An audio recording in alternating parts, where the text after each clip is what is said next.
সবার উপর রাগ করতে হয় না, অভিমান করতে হয় না। রাগ অভিমান সেই মানুষটার উপরই করা উচিত যে মানুষটা তোমার রাগ অভিমানের মূল্য দেবে। তবে একটা মানুষের উপর রাগ অভিমান করে সারাদিন কাটিয়ে দিলে, অথচ দিন শেষে তোমার রাগ অভিমান ভাঙানোর কোনো প্রয়োজন মনে করল না, তখন তার উপর রাগ করে থাকা বোকামি ছাড়া আর কিচ্ছু না। তার উপর রাগ অভিমান করে যদি বিন্দুমাত্র দাম পাওয়া না যায়, তখন রাগ অভিমান ভুলে তাকে ইগনোর করাটাই বুদ্ধিমানের কাজ। এতে করে একটা বিষয় তুমি স্পষ্ট বুঝতে পারবে, সেটা হলো তুমি রাগ অভিমান করে যতটুকু মন খারাপ করেছিলে, এখন ইগনোর করে তার চেয়ে বেশি পরিমাণে ভালো হচ্ছো।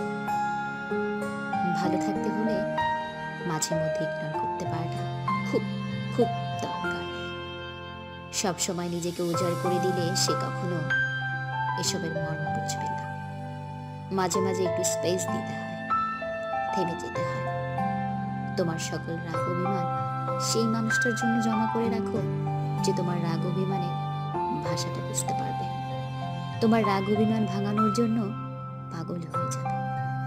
তুমি চুপ করে থাকলে এর কারণ খুঁজতে থাকবে, তুমি জোরে চিৎকার করে কথা বললেও চিন্তায় পড়ে যাবে।